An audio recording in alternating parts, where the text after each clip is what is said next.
You're listening to Civic Media. You can tune into any of our live shows on any radio station across the state with the Civic Media app. Find us in your phone's app store and listen anytime, anywhere. This is your WBZH Daily News Roundup for the Buzz of the North, 9:10 a.m. in Hayward.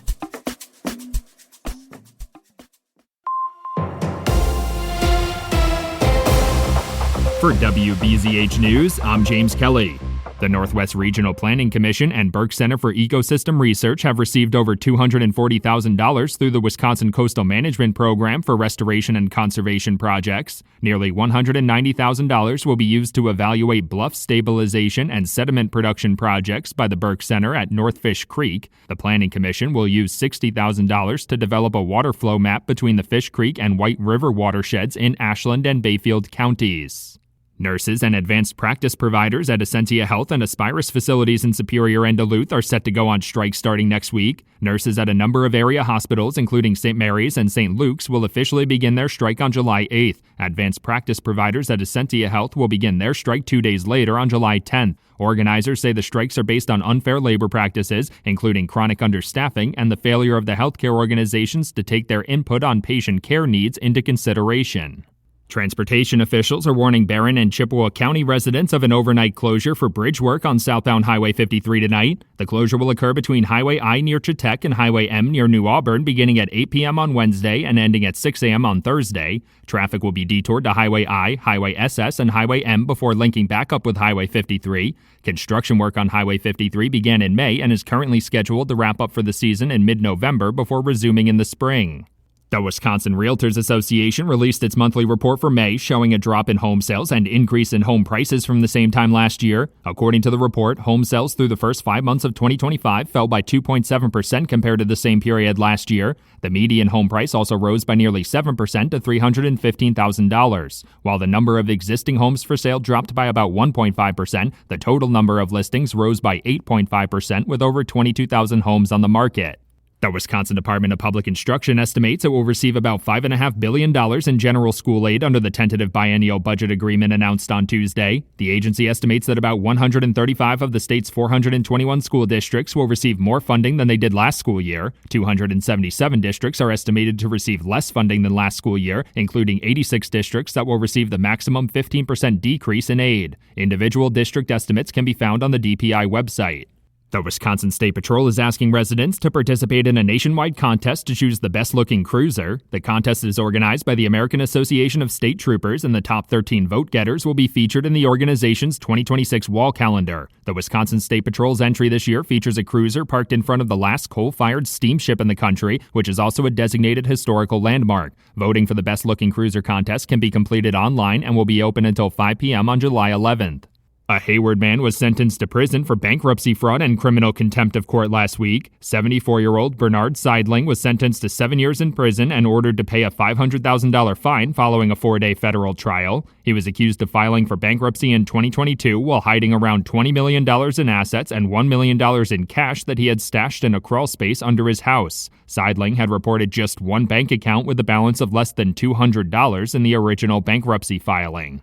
The developers of a solar energy production project in Polk County say the facility is set to begin operating this year. National Grid Renewables broke ground on the Apple River Solar Project last November. Officials say the 100-megawatt facility will be able to power about 26,000 homes and offset nearly 130,000 metric tons of carbon dioxide emissions. They also expect the facility to provide about $36 million in direct economic impact and $10 million in new tax revenue in the region over the next 20 years.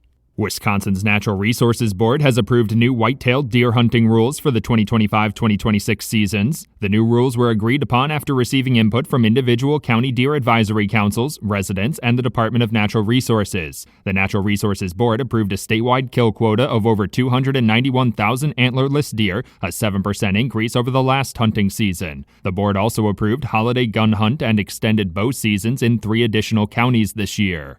Governor Tony Evers and the Republican-controlled state legislature have tentatively agreed to a number of key provisions for the next biennial budget. The agreement includes a $1.3 billion income tax cut targeting the middle class, an over $250 million increase in funding for the universities of Wisconsin, a $500 million funding increase for K-12 special education programs, and $200 million for transportation projects. It also notably includes $330 million for child care programs. For WBZH News, I'm James Kelly.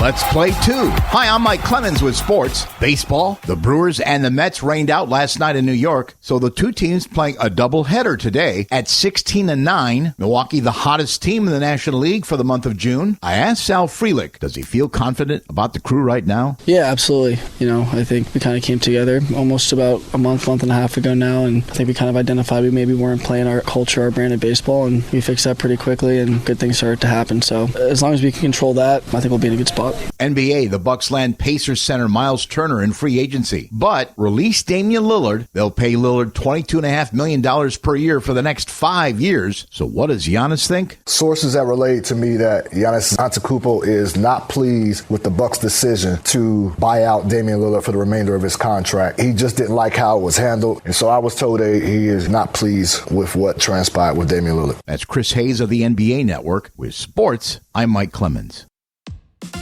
On your entertainment beat, I'm Pete Schwaba. Sure, Dana Carvey is a great impressionist, but still prefers to be tactful, especially when impersonating President Joe Biden like he did during the SNL 50th anniversary broadcast. The creator of The Church Lady said to his co-host on the Fly on the Wall podcast, David Spade, that he took that approach because the former president was mentally compromised. Spade countered, saying Biden is fair game because he's in the public eye, putting himself on the total opposite end of the spectrum. That's why they make a great podcast hosting team. If you're looking for something binge-worthy, here's one of Pete's picks. Check out Department Q on Netflix. Writer, director, executive producer Scott Frank has come a long way as a writer since his first credit, which was an episode of The Wonder Years. Frank has written such films as Get Shorty, Minority Report, and the show The Queen's Gambit. Department Q follows Carl, a detective who becomes obsessed with a cold case following his own near-death experience. It's just addicting enough, so check it out. There's been lots of royal family drama over the last few years, which eventually culminated in a formal estrangement for the Duke and Duchess of Sussex, also known as Harry and Meghan, which sounds a lot less sexy. Head of the not really necessary royal outfit, King Charles has made it known that he's going to buck tradition and wants the Sussexes to be front and center at his eventual funeral when the time comes. The New York Post reports that Charles has made it clear he would like his son Harry to walk side by side with his brother William, who will then be king. Charles has also stated that he would like Harry and Meghan and their children, Archie and Lilibet, good lord, they actually want people to dislike them, to take part in the lying in state and candlelight vigil portion of the funeral. There has been no comment yet from the Sussexes. I'm not being lazy. The Duchess and Duke are actually referred to by the county name. As the Squire of Marinette, Wisconsin, I can confirm this. Okay, moviegoers, it's been a great summer so far at the box office, but today is a big day for new releases and dinosaur lovers. That's right, Jurassic World Rebirth opens today, and wouldn't you know it, just in time for what is supposed to be a blockbuster holiday weekend. There is expected to be a lot more cha-ching at the box office thanks to the latest chapter in this Jurassic franchise. The film stars Scarlett Johansson and Mahershala Ali and a whole bunch of CGI dinosaurs. Pretty sure the plot of the film involves dinosaurs wreaking havoc. Jurassic World Rebirth is currently coming in at just shy of fresh on Rotten Tomatoes with about 55%, and that should be enough to get people to the theaters for some T-Rex awesomeness. If you're worried that you've missed a couple of the previous films, I think you'll be okay. For more showbiz fun, tune into Nightlight with me, Pete Schwaba, weeknights from 6 to 8 p.m. on the Civic Media Radio Network.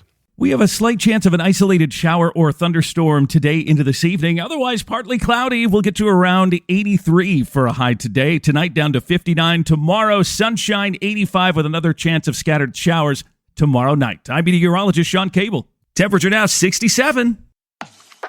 That's your WBZH Daily News Roundup from Civic Media. Subscribe to this podcast on Spotify, Apple, or wherever you find your podcasts. Find more news at buzzofthenorth.com.